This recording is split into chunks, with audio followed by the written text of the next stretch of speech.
Welcome to Chandru maths. So SSC constable ஜிடியில் select ஆன எல்லாருக்குமே வந்து இப்போதைக்கு அப்பாயின்மெண்ட் ஆர்டர் வந்திருக்கும். இன்னும் ஒரு சிலருக்கு வரலன்னா கண்டிப்பாக வந்துடும், கொஞ்சம் வெயிட் பண்ணுங்கள்.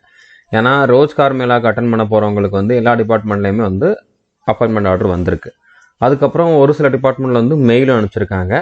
அதுக்கப்புறம் வந்து பார்த்திங்கன்னா எல்லா டிபார்ட்மெண்ட்லேயுமே உங்களுக்கு போஸ்ட்லேயும் அனுப்புவாங்க. ஸோ இது வரைக்கும் நீங்கள் ரோஜ்கார் மேலே அட்டன் பண்ணலை, மெயிலும் வரல அப்படின்னா கொஞ்சம் வெயிட் பண்ணுங்கள். உங்களுக்கு வந்து போஸ்டலில் உங்களோட அப்பாயின்மெண்ட் ஆர்டர் வந்துடும். ஓகே, ஸோ இந்த வீடியோவில் நம்ம சிஐஎஸ்எஃப், பிஎஸ்எஃப், எஸ்எஸ்பி, ஐடிபிபி இந்த 4 டிபார்ட்மெண்ட்லேயுமே என்னென்ன இன்ஸ்ட்ரக்ஷன்ஸ் வந்து ஜாயினிங் ஆர்டரில், அதாவது அப்பாயின்மெண்ட் ஆர்டரில் கொடுத்துருக்காங்க அப்படிங்கிறதான் பார்க்க போகிறோம். ஆல்ரெடி சிஆர்பிஎஃப்க்கு வந்து நம்ம பார்த்துட்டோம். அந்த வீடியோ பார்க்காதவங்க பார்த்துக்கோங்க, லாஸ்ட்டாக போட்ட வீடியோ அதுதான். அதுக்கப்புறம் அசாம் ரைஃபிளுக்கு இன்னும் அப்பாயின்மெண்ட் ஆர்டர் கொடுக்கல. ரோஜ்கார் மேலாக்கு போனவங்களுக்கு ஒரே ஒரு பேஜில் சிம்பிளாக ஒன்று அந்த டைமில் ரெடி பண்ணி கொடுத்துருக்காங்களே தவிர அது வந்து ஆக்சுவலான அப்பாயின்மெண்ட் ஆர்டர் கிடையாது. இனிமேல் தான் வரும். அது போஸ்ட்டில் வர்றப்போ இல்லைனா மெயிலில் வர்றப்போ கண்டிப்பாக நீங்கள் இன்ஃபார்ம் பண்ணுங்கள். நான் அதுக்கப்புறம் வந்து அதுக்கு தனியாக இன்னொரு வீடியோ கொடுக்குறேன். ஓகே, ஸோ நம்ம இப்போ வந்து ஸ்டார்ட் பண்ணலாம். சிஎஸ்எஃப், பிஎஸ்எஃப், எஸ்எஸ்பி, ஐடிபிபி இந்த 4 டிபார்ட்மெண்ட்டில் என்னென்ன இருக்குது அப்படின்னு சொல்லி. இப்போ கண்டிப்பாக நம்ம ஸ்டூடெண்ட்ஸ் செலக்ட் ஆனவங்க எல்லாருமே வந்து உங்களோட ஃபோட்டோ, அதுக்கப்புறம் நேம் எல்லாமே வந்து அனுப்பிச்சுட்டு தான் இருக்கீங்க. பட் இருந்தாலும் ஃபுல்லாக வந்து இன்னும் அனுப்பலை. ஓகே, ஏன்னா இது வரைக்கும் அனுப்புனவங்க வந்து ஒரு 250 பேர்கிட்ட தான் அனுப்பியிருக்கீங்க. கண்டிப்பாக எப்போவுமே எல்லா ரிசல்ட் வர்றப்போவுமே வந்து எத்தனை பேர் செலக்ட் ஆகிறாங்களோ அதில் வந்து பாதி பேர் கூட வந்து நம்மக்கிட்ட இன்ஃபார்ம் பண்ணுறது கிடையாது.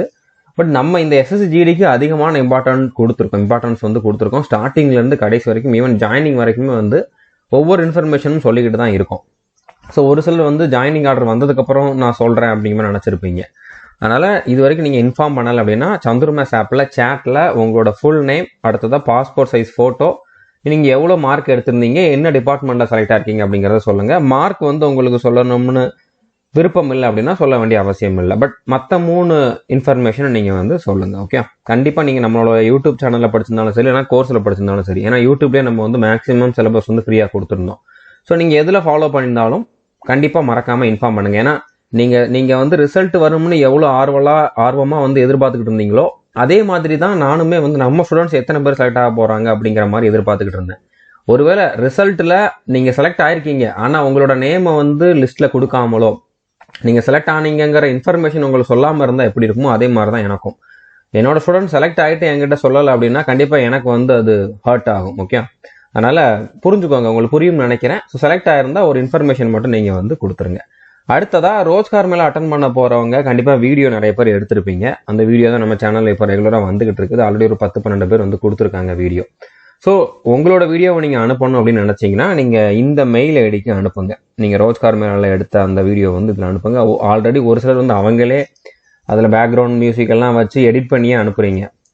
அப்படி அனுப்பணும்னு அவசியம் இல்லை, நார்மலாக அந்த வீடியோ அனுப்புனா கூட போதுமானது. ஓகே, ஸோ இந்த மெயில் ஐடிக்கு மறக்காமல் நீங்கள் ரோஜ்கார் மேலே அட்டன் பண்ணப்போ எடுத்த வீடியோ இருந்தால் அனுப்புங்க, இல்லைன்னா ஒன்றும் பிரச்சனை இல்லை. ஓகே, அதுக்கப்புறம் நீங்கள் வேறு எதுவும் வீடியோ கொடுக்கணும், அதாவது ஃபீட்பேக்காக வந்து ஒரு வீடியோ கொடுக்கணும், நீங்கள் உங்களோட சக்ஸஸ் ஸ்டோரி கொடுக்கணும் அப்படின்னாலுமே கூட அதையுமே ஒரு 3 மினிட்ஸ்க்குள்ளே வர்ற மாதிரி இருக்கக்கூடிய வீடியோவாக ரெடி பண்ணிவிட்டு இந்த மெயில் ஐடிக்கு வந்து அனுப்பலாம். ஓகே, ஸோ புரிஞ்சுருக்குன்னு நினைக்கிறேன்.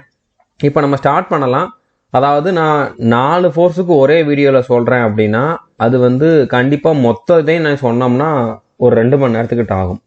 பட் இந்த வீடியோவோட லென்த்தை பார்த்தாலே உங்களுக்கு தெரிஞ்சிருக்கும், அவ்வளோ சொல்கிறது பாசிபிள் கிடையாது.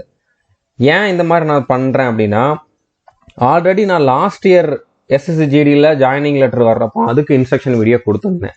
அதையும் இப்போ வந்திருந்த அந்த அப்பாயின்மெண்ட் ஆர்டரையும் கம்பேர் பண்ணி பார்க்குறப்போ ரெண்டுக்குமே எந்த வித்தியாசமும் இல்லை. ரெண்டுலேயுமே வந்து அதே பாயிண்ட்டை தான் கொடுத்துருக்காங்க. எல்லா டிபார்ட்மெண்ட்லேயுமே அதே பாயிண்ட்டை தான் கொடுத்துருக்காங்க. சிஆர்பிஎஃப்ல மட்டும்தான் வந்து அந்த பேங்க் அக்கௌண்ட்டில் லாஸ்ட் இயர் வந்து சேவிங்ஸ் அக்கௌண்ட்டு தனியாக அவங்களோட இண்டிவிஜுவல் அக்கௌண்ட் வந்து ஓப்பன் பண்ண சொல்லியிருந்தாங்க. இந்த வருஷம் வந்து சிஆர்பிஎஃப்ல ஜாயிண்ட் அக்கௌண்ட் ஓப்பன் பண்ண சொல்லியிருக்காங்க. ஆனால் மற்ற டிபார்ட்மெண்ட்லலாம் வந்து பார்த்தீங்கன்னா இண்டிவிஜுவல் அக்கௌண்ட் தான் ஓப்பன் பண்ணணும். ஸோ வேற எந்த சேஞ்சஸுமே இல்லை. நீங்கள் போன வருஷம் போட்டிருந்த வீடியோவையும் இப்போ நீங்கள் உங்கள் கையில் இருக்கக்கூடிய அந்த அப்பாயின்மெண்ட் ஆர்டரையும் கம்பேர் பண்ணி பார்த்தீங்க அப்படின்னா எதுவுமே சேஞ்ச் ஆகிருக்காது. அந்த ஜாயின் பண்ணுற அந்த டேட்டும் ஜாயின் பண்ணக்கூடிய அந்த சென்டரோட அட்ரஸும் தான் சேஞ்ச் ஆகிருக்குமே தவிர வேற எந்த இன்ஸ்ட்ரக்ஷனுமே சேஞ்ச் ஆகிருக்காது. நான் கம்பேர் பண்ணி எல்லாத்தையுமே பார்த்துட்டு தான் இந்த வீடியோவில் சொல்கிறேன். ஓகே, ஸோ எக்ஸ்ட்ரா என்ன அப்படிங்கிறத மட்டும் சொல்லிட்டு நீங்கள் என்ன வீடியோ பார்க்கணும், அதை எப்படி பார்க்கணும் அப்படிங்கிறத நான் அடுத்தடுத்து சொல்கிறேன். இப்போ ஃபர்ஸ்ட் வந்து ஐடிபிபிக்கு வந்து ஜாயினிங் டேட் வந்து பார்த்தீங்க அப்படின்னா 22 ஜனவரி 2025. ஸோ ஜாயினிங் பண்ணக்கூடிய அந்த இடம் வந்து இதில் கொடுத்துருக்காங்க. உங்களுடைய அப்பாயின்மெண்ட் ஆர்டரில் என்ன அட்ரஸ் கொடுத்துருக்காங்க அப்படிங்கிறத பாருங்கள். சிவகங்கை தான் எல்லாருக்கும் வந்திருக்கு அப்படிங்கிற மாதிரி தெரியல. ஸோ உங்களோட அப்பாயின்மெண்ட் ஆர்டரில் எங்கே இருக்குது அப்படிங்கிறத வந்து பார்த்துக்கோங்க. எதுவும் டவுட் இருக்குது இந்த மாதிரி அப்பாயின்மெண்ட் ஆர்டர் ரிலேட்டடாக இல்லைனா ஜாயினிங் ரிலேட்டடாக உங்களால் அந்த கரெக்டான டைமுக்கு போக முடியாது அப்படிங்கிற மாதிரி ஏதாச்சும் உங்களுக்கு இஷ்யூ இருக்குது அப்படின்னா அவங்க வந்து அதுக்கு ஒரு ஹெல்ப்லைன் நம்பரும் கொடுத்துருக்காங்க. 0111 அப்படின்னு போட்டுட்டு ஒன்று இந்த நம்பருக்கு கால் பண்ணுங்க, இல்லைன்னா இந்த நம்பருக்கு கால் பண்ணுங்க. கால் பண்ணி உங்களுக்கு என்ன டவுட் இருந்தாலும் நீங்கள் வந்து கேட்டுக்கலாம். ஸோ பை 22 ஜனவரி அப்படின்னா என்ன அர்த்தம்னா ஜனவரி 2025 22ஆம் தேதிக்கு உள்ள அப்படிங்கிற மாதிரி தான் அர்த்தம். அன்னைக்கு தான் போகணும் அப்படிங்கிற மாதிரி இல்லை, அதுக்கு முன்னால் ஒரு 2 நாளைக்கு முன்னால் கூட போகலாம். ஓகே, ஸோ புரிஞ்சுருக்குன்னு நினைக்கிறேன். அடுத்ததா இந்த லாஸ்ட் இயரில் போட்டிருந்த வீடியோவை நீங்கள் பார்த்துருங்க. அதில் வந்து நான் ஒரு 7 நிமிஷம் வந்து டிஸ்கஸ் பண்ணியிருக்கேன். எல்லா பாயிண்ட்டுமே இதில் நான் சொல்லியிருப்பேன். அப்பாயின்மெண்ட் ஆர்டரில் இருக்கக்கூடிய எல்லா பாயிண்ட்டுமே இதில் நான் சொல்லியிருப்பேன். ஸோ இந்த வீடியோ வந்து நான் டிஸ்கிரிப்ஷனில் கொடுத்துருக்கேன். திரும்பவும் இன்னொரு 7 நிமிஷம் வீடியோ ரெடி பண்ண வேண்டாம் அப்படிங்கிறனால தான் நான் சொல்கிறேன். ஏன்னா சேம் தான், கொஞ்சம் கூட சேஞ்ச் இல்லை. ஏதாச்சும் சேஞ்சஸ் இருந்துருந்துச்சு அப்படின்னா நான் கண்டிப்பாக இன்னொரு வீடியோ மேக் பண்ணியிருப்பேன். ஸோ அதே இதை நான் திரும்ப சொல்ல வேண்டாம் அப்படிங்கிறனால தான் டிஸ்கிரிப்ஷனில் இந்த லிங்கை கொடுத்துட்டேன்.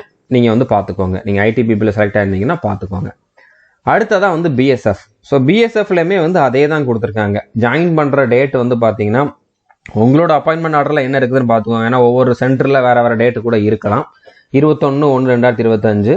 ஸோ இந்த ஸ்டூடெண்ட்டுக்கு வந்து பார்த்தீங்கன்னா இந்த சென்டரில் கொடுத்துருக்காங்க. ஓகே, பஞ்சாபில் இருக்கக்கூடிய இந்த சென்டரில் வந்து அவருக்கு ட்ரைனிங் வந்து போட்டிருக்காங்க. ஸோ உங்களோட அப்பாயின்மெண்ட் ஆர்டரில் அந்த 10th பாயிண்ட்டை மட்டும் நோட் பண்ணிக்கோங்க. என்ன டேட்டு கொடுத்துருக்காங்க, எந்த சென்டரில் வந்து ட்ரைனிங் போட்டிருக்காங்க அப்படிங்கிறது வந்து பார்த்துக்கோங்க. இங்கே வந்து பார்த்தீங்கன்னா ஆன் கொடுத்துட்டாங்க.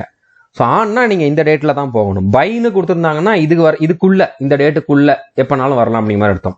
பட் ஆன்னு கொடுத்துருந்தாங்கன்னா இந்த டேட்டில் தான் போகணும். ஸோ இவங்க என்ன டேட் கொடுத்துருக்காங்களோ அந்த டேட்டில் அட்லீஸ்ட் ஒரு 10 மணிக்குள்ளேயாவது ரீச் ஆகிற மாதிரி பார்த்துக்கோங்க. ஓகே, ஸோ புரிஞ்சுருக்குன்னு நினைக்கிறேன். பிஎஸ்எஃப்க்குமே நான் வந்து ஆல்ரெடி முன்னால் போட்டிருந்த வீடியோ வந்து இருக்குது. அந்த வீடியோ பார்த்துக்கோங்க. இதுலையுமே எந்த சேஞ்சஸுமே கிடையாது. ஓகே, டிஸ்கிரிப்ஷனில் இந்த வீடியோக்கான லிங்க் வந்து அவைலபிளாக இருக்குது. அதுக்கப்புறம் பிஎஸ்எஃப்ல வந்து பார்த்தீங்கன்னா இந்த enrolment form, character form, nomination ஃபார்ம்னு இந்த 3 ஃபார்ம் வந்து ஃபில் பண்ணுற மாதிரி இருக்கும். இது நீங்கள் பிஎஸ்எஃபோட ரெக்ரூட்மெண்ட் வெப்சைட்டில் பண்ணுற மாதிரி இருக்கும். அதுக்குமே நான் ஆல்ரெடி வீடியோ போட்டிருக்கேன். ஸோ பிஎஸ்எஃப்ல செலக்ட் ஆனவங்க இந்த 2 வீடியோவையும் பாருங்கள். இந்த 2 வீடியோவும் பார்த்துட்டு இந்த இதை வந்து நீங்கள் ஆன்லைனில் ஃபில் பண்ணிடுங்க. ஸோ எந்த வெப்சைட்டில் பண்ணணும் எல்லாமே நான் இதில் வந்து சொல்லியிருப்பேன்.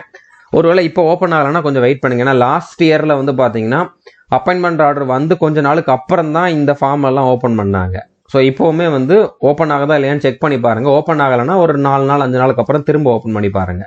ஓகே, ஸோ கண்டிப்பாக அந்த வெப்சைட் வந்து ஓப்பன் ஆகும். இதில் நான் என்ன சொல்லியிருக்கணும் அதை அப்படியே ஃபாலோ பண்ணுங்க. ஸோ பிஎஸ்எஃப்ல செலக்ட் ஆனவங்க 2 வீடியோ பார்க்கணும். ஒன்று வந்து ஜாயினிங் இன்ஸ்ட்ரக்ஷன்ஸ், இன்னொன்று வந்து பார்த்தீங்கன்னா இந்த என்ரோல்மெண்ட் ஃபார்ம் ஃபில் பண்ணுறது எப்படி அப்படிங்கிறது. ஸோ 2டையும் பார்த்துட்டு நீங்கள் 2டையுமே பண்ணிடுங்க. அடுத்ததான் சிஎஸ்எஃப்லையுமே அதே பாயிண்ட் தான், எதுவுமே சேஞ்ச் இல்லை. ஓகே, ஸோ அதுக்குமே நான் தனியாக ஒரு வீடியோ லாஸ்ட் இயர் கொடுத்துருந்தேன். அதோட ஜாயினிங் இன்ஸ்ட்ரக்ஷன்ஸ் என்னென்ன கொடுத்துருக்காங்க அப்படின்னு சொல்லி இது ஒரு 28 நிமிஷம் வீடியோ. ஸோ இதை நீங்கள் வந்து பார்த்துருங்க. இதில் நிறைய ஃபார்ம் இருக்கும், அதெல்லாம் எப்படி ஃபில் பண்ணணும் அப்படிங்கிறதையுமே வந்து சொல்லியிருப்பேன். ஓகே, இப்போ உங்களுக்கு அப்பாயின்மெண்ட் ஆர்டரில் அந்த ஃபார்ம்லாம் வராமல் இருக்கலாம். அதாவது இந்த அட்டஸ்டேஷன் ஃபார்ம்ஸ் 2 காப்பி, அடுத்தது அனக்ஷர் 4, அடுத்தது எஸ்ஹெச்ஓ சர்டிஃபிகேட்டுக்கான ஃபார்ம். இதெல்லாம் வந்து இப்போ உங்களுக்கு ரோஜ்கார் மேலால் அவங்க கொடுக்காம இருந்திருக்கலாம். ஒருவேளை மெயிலில் கூட அது வராமல் இருந்திருக்கலாம். ஆனால் கண்டிப்பாக போஸ்ட் அனுப்புகிறப்போ அந்த ஃபார்ம் எல்லாம் வந்துடும். ஓகே, அதனால் கொஞ்சம் வெயிட் பண்ணுங்கள். போஸ்ட் வர்ற வரைக்கும் வெயிட் பண்ணுங்கள். உங்களோட போஸ்ட்டில் உங்களோட அப்பாயின்மெண்ட் ஆர்டர் வர வரைக்கும் வெயிட் பண்ணுங்கள். அதில் இந்த எல்லா ஃபார்மும் வந்துடும். அதுக்கப்புறம் இந்த வீடியோவில் நான் எப்படி அதை ஃபில் பண்ண சொல்லியிருக்கேனோ அதே மாதிரி ஃபில் பண்ணிடுங்க. அடுத்ததாக எந்த டேட்டில் எங்கே உங்களை வந்து ஜாயின் பண்ண சொல்லியிருக்காங்க அப்படிங்கிறது இதில் கொடுத்துருப்பாங்க. இந்த ஸ்டூடெண்ட்டுக்கு வந்து பார்த்தீங்கன்னா ஆர்டிசி பகரூர் 22/1/2025 ஃப்ரண்ட் நூன். FN அப்படின்னா வந்து ஃப்ரண்ட் நூன், அதாவது 4 நூன். ஓகே, 4 நூன் அப்படிங்கிற மாதிரி சொல்லுவாங்க. ஃப்ரண்ட் நூன் கிடையாது, 4 நூன். 4 நூன்னா என்ன அர்த்தம்? 12 மணிக்குள்ள, மத்தியானத்துக்குள்ள, அதாவது காலையில் நீங்கள் வந்து அங்கே ரிப்போர்ட் பண்ணணும். காலையில் ஒரு 10 மணிக்குள்ளேயே நீங்கள் வந்து ரிப்போர்ட் பண்ணிடுங்க. 4 நூன்னா 12 மணி வரைக்கும் டைம் இருக்குதான்.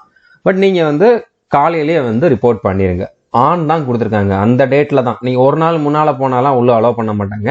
22ஆம் தேதினா 22ஆம் தேதி தான் அலோவ் பண்ணுவாங்க. ஓகே, ஸோ புரிஞ்சுட்டு நினைக்கிறேன். ஸோ டிஸ்கிரிப்ஷனில் இருக்கக்கூடிய இந்த வீடியோ பார்த்துட்டு நான் என்னென்ன சொல்லியிருக்கேனோ அதை வந்து அப்படியே ஃபாலோ பண்ணுங்கள். அடுத்தது எஸ்எஸ்பி. ஸோ இப்போ எஸ்எஸ்பிக்குமே வந்து லாஸ்ட் இயர் என்ன இருந்துச்சோ அதே தான் இந்த வருஷமும் கொடுத்துருக்காங்க.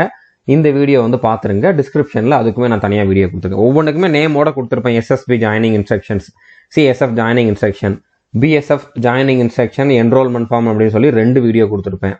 ஸோ அந்த மாதிரி ஒன்றுக்கும் தனியாக வீடியோ கொடுத்துருக்கேன். ஓகே, இப்போ எஸ்எஸ்பியில் வந்து 8வது பாயிண்ட் பார்த்தீங்க அப்படின்னா எந்த இடத்துல வந்து நீங்கள் ரிப்போர்ட் பண்ணணும் அப்படிங்கிறத கொடுத்துருக்காங்க.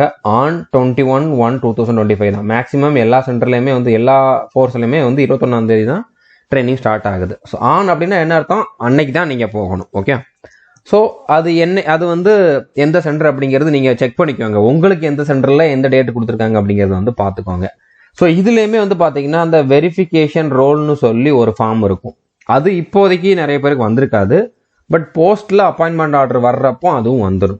அந்த ஃபார்மை எப்படி ஃபில் பண்ணணும் அப்படிங்கிறதையுமே நான் வந்து டிஸ்கிரிப்ஷனில் கொடுத்தக்கூடிய வீடியோவில் டிஸ்கஸ் பண்ணியிருக்கேன். ஓகே, அடுத்ததாக வந்து கேரக்டர் சர்டிஃபிகேட் இதெல்லாம் வந்து எப்படி வாங்கணும் எல்லாமே வந்து அந்த வீடியோவில் டிஸ்கஸ் பண்ணியிருக்கேன். ஸோ டிஸ்கிரிப்ஷனில் இருக்கக்கூடிய இந்த வீடியோவையும் பார்த்துக்கோங்க. ஓகே, ஸோ புரிஞ்சிருக்குன்னு நினைக்கிறேன். இந்த 4 ஃபோர்ஸுக்குமே என்னென்ன பண்ணணும் அப்படிங்கிறத வந்து டிஸ்கிரிப்ஷனில் அந்தந்த ஃபோர்ஸுக்கான வீடியோ பார்த்தா தான் உங்களுக்கு வந்து கிளியர் ஆகும். நான் தனித்தனியாக வீடியோ போட்டோம்னா டைம் ஆகும். அதுக்கப்புறம் எனக்குமே வந்து டைம் வேஸ்ட்டு தான். சொன்னதே தான் திரும்ப சொல்ல போகிறேன், புதுசாக எதுவுமே இல்லை. அப்படின்னாலும் நீங்கள் அந்த வீடியோ பார்த்துக்கோங்க. வேற எதுவும் டவுட் இருக்குது, அதாவது இதில் இந்த மாதிரி சொல்லியிருக்காங்க, இது இப்போ புதுசாக இருக்குது அப்படிங்கிற மாதிரி எதுவும் இருந்தால் மட்டும் நீங்கள் சந்துரு மேத்ஸ் ஆப்பில் சேட்டில் கேளுங்க. அந்த மாதிரி ஏதாச்சும் வித்தியாசமாக இருக்குது, அதுக்கு நான் வீடியோ போட்டே ஆகணும் அப்படின்னா நான் கண்டிப்பாக வீடியோ போடுவேன். ஓகே, நான் இந்த மாதிரி உங்களுக்கு வந்து ஒரு இன்ஃபர்மேஷனை வந்து ஒரு டவுட்டில் வந்து கண்டிப்பாக உங்களை விடுறதுக்கு வந்து நான் விரும்பலை. உங்களுக்கு ஏதாச்சும் டவுட் இருக்குது இதுக்கு மேலே அப்படின்னா நீங்கள் சந்துரு மேத்ஸ் ஆப்பில் தாராளமாக சேட்டில் கேளுங்க. நான் எனக்கு டைம் கிடைக்கிறப்போ கண்டிப்பாக உங்களுக்கு வந்து ரிப்ளை பண்ணுவேன். All the best. தேங்க்யூ.